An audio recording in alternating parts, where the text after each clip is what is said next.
Harboring terrorists and using them as leverage is not the best thing that a neighbor could do. But this is exactly what Afghanistan is doing to its neighbor, Pakistan.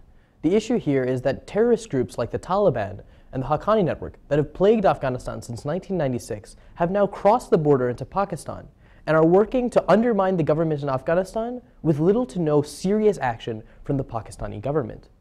But Afghanistan is guilty of leveraging this situation as well. Current President Hamid Karzai has used the failure of Afghanistan and United States joint operations to root out the Taliban as a way to cultivate anti-American sentiment. And here, he's making it very difficult for the United States to solve an issue of terrorism that it also has a vested interest in. This means that it will be the job of the new Afghanistan president, either Dr. Abdullah or Dr. Ashraf Ghani, to solve this situation and better influence the relations between the three countries. That leaves the question, how would an Ashraf Ghani presidency affect the United States' relationship with Pakistan? And the answer is that it would cause the US to put more pressure on Afghanistan, largely due to Ghani's calls. First of all, because Ghani wants more than a military solution to this problem. Second, because pressure on Pakistan is key to Ghani's reforms. And finally, because Ghani and Pakistan would both ultimately be leveraging the same political base. But the first issue here is that Ghani and any reasonable Afghanistan president, not Hamid Karzai, would want more than a military solution to the problem of terrorist influence in both countries. However, the United States has only so far articulated a military solution. If we turn back to January 28th, when President Obama gave his State of the Union speech, he talks about Afghanistan in saying that the US soldiers will maintain a presence in the country so that they can help train Afghanistan forces to snuff out Taliban operations. But pushing Taliban and terrorist troops out of the country is not enough to satisfy Afghanistan citizens. In fact, a landmark report published by the Asia Foundation in 2013 shows that nearly 2/3 of the Afghanistan population feel that political reconciliation between the Taliban and other governments is the best way to stop their attacks against the country. Political reconciliation is an interesting point, especially if the United States and Pakistan have been so far unwilling to put pressure on Taliban forces across the border in Pakistan. The main factor stopping the United States from doing this is because Pakistan is seen as a key ally in helping international troops with supply lines that run through Pakistan to Afghanistan. However, a foreign policy article from February 15th shows us that Pakistan has been a bit of an unsavory ally. Back in February, groups of the Haqqani network, another terrorist operation that works against Afghanistan from Pakistan, attacked NATO troops with little to no response from the Pakistan government. Now, Ghani has the basis to tell the United States to put more pressure on Pakistan. However, this is something that either of the two presidential candidates would do once they come into office. Something that distinguishes Ghani is that putting pressure on Pakistan is key to his economic reforms. And this is the second reason that the United States would have to put more pressure on Pakistan. So far, a lot of the problems concerning what either president would handle have to do with security. President Obama has stated that he wants the United States to remove most of its troops by 2016. And the other presidential candidate, Dr. Abdullah, has given a largely negative reaction to this.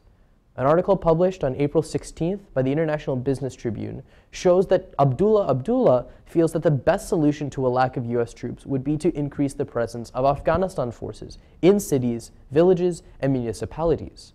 However, a landmark report published by the Human Rights Watch on March 1st shows that many people in Afghanistan feel that this greater security presence in the villages would roll back gains that have been made socially for women and minority groups.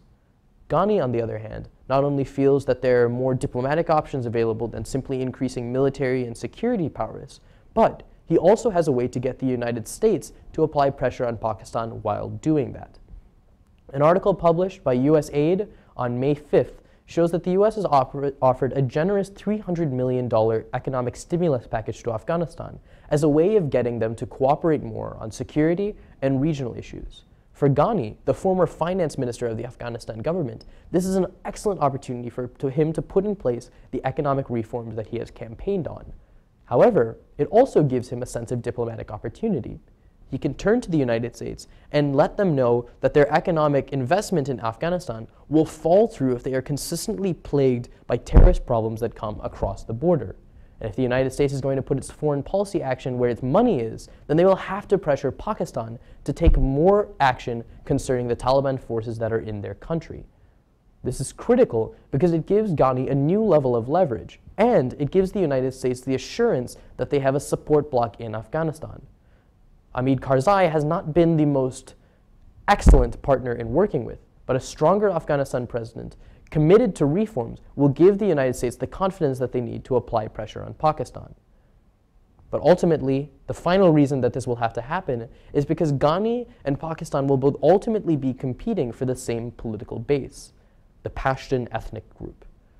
One of the most important plays that Ghani has made to put himself as a frontrunner in the Afghanistan presidential elections is picking a running mate.